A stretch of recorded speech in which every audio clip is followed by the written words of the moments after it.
Jane Eyre's book Tráiler.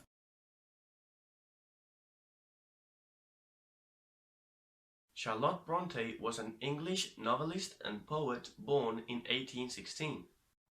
She was the eldest of the three Brontë sisters who survived into adulthood and whose novels became classics of English literature. As we are going to see, Charlotte Bronte's harsh life resembles Jane Eyre's in many aspects. Brontë was the third of the 6 children of Maria and Patrick Brontë, an Irish Anglican clergyman just like Jane Eyre's father. Bronte's father became very ill, and when her mother died of cancer, she was left with her sisters to the care of her aunt. Again, Bronte's life is very similar to Jane Eyre's. Charlotte Brontë then enlisted in school at Roe Head at a very young age. This school was where 2 of her sisters died of tuberculosis, just like Jane's friend Helen did at Lowood, and Brontë thought that it was caused by the poor conditions they lived in. 8 years later, she undertook the role of governess for the Sidgwick family. After she and her sisters tried to open a school without success, they turned to writing.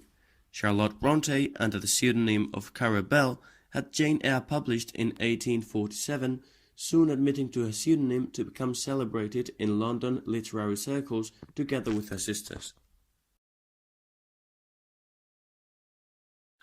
Jane Eyre's plot is filled with mystery and sorrow, and the protagonist has a harsh, complicated life until the end of the story, where she can finally find happiness and love.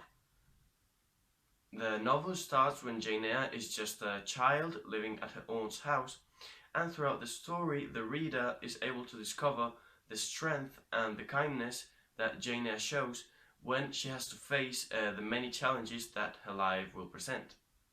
This novel is full of interesting, profound characters which suffer all kinds of fates and influence Jane's decisions and way of thinking. Helen, the humble orphan who dies from consumption at a young age, the mysterious Mr. Rochester, who had a difficult past that Charlotte Brontë slowly reveals to the reader, or St. John, are crucial in the story, and they are a reflection of real people, as well as places like Lowood School or Thornfield may have been inspired by some of the author's experiences at similar places. With this book, Charlotte Brontë was able to engage the reader in a moving, complicated and mysterious story that will keep them interested until the end.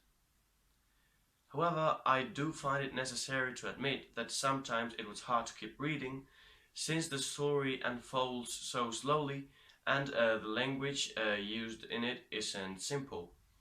The reader has to understand that this book was written in a time where things were just slower.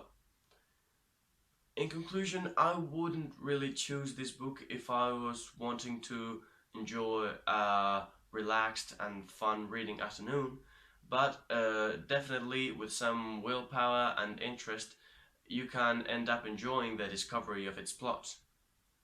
Thank you.